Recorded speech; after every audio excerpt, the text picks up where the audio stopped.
For those of you keeping score of summer 2009, so far, this is the good one. Meanwhile, Terminator went wimp, Star Trek went dumb, X-Men went straight to fucking hell, Sam Raimi went back to horror and hit an instant classic out-of-the-park home run that nobody went to see, because they were apparently saving their pennies for the joy of being teabagged by Michael Bay. If we keep this up, the closest thing we're going to get to a great action flick this summer will be the DVD of Watchmen. Remember how great last year's crop was? I know, grass is greener and all that, but 2008 really honestly probably was the best year for movie geeks since, what, the legendary 1982. Oh, I'm sorry, do we need a refresher on that? Yeah, all of this came out in 1 year.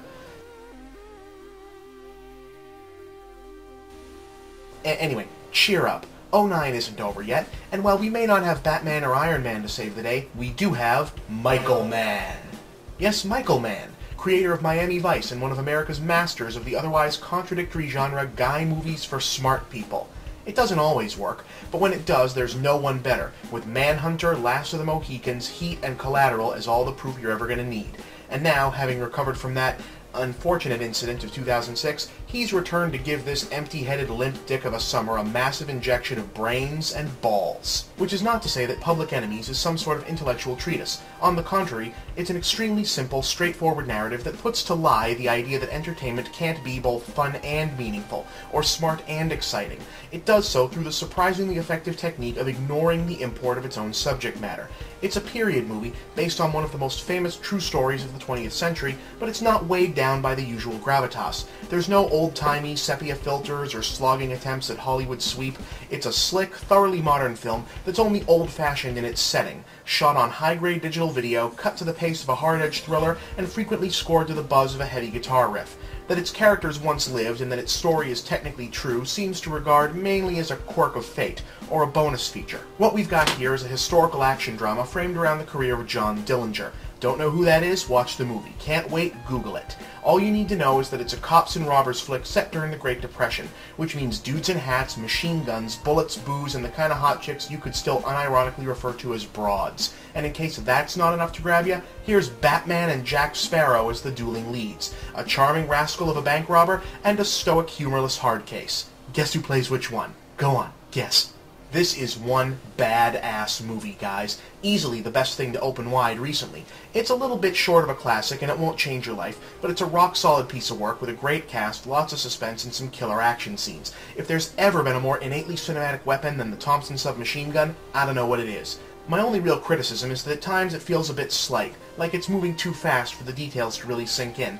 I'm hesitant to make too much of that, though, since it seems it's part of the highly modernistic style. The whole point is to tell the story without the baggage of its own mythology.